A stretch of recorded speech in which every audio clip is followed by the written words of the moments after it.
তারা bank loan নিয়ে চলছে। তো আমরা একেবারে অন্ধের মতো বলবো দেয় দিতে হবে, তাদের প্রণোদনা ছিল সেটা বন্ধ হয়ে গেছে, অনেক কিছু ছিল যেটা বন্ধ হয়ে গেছে। আমি এই উত্তরটা আমি দিয়েছি।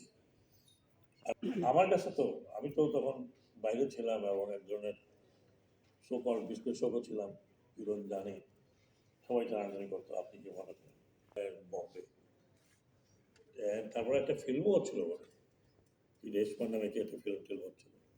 আবার তাকে দেখলাম একটা বড় হোটেলে, 5 তারকা হোটেলে থাকে, কি বলেন একটা স্তূপের মধ্যে পড়ে থাকে।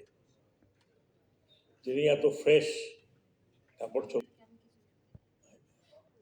আমি অনেক গল্প পড়েছি 17 দিন 18 দিন 20 দিন, আপনারাও পড়েছেন যে ভূমিকম্পের মধ্যে থেকে বের হয় তাদের কি অবস্থা। যাই হোক, এগুলো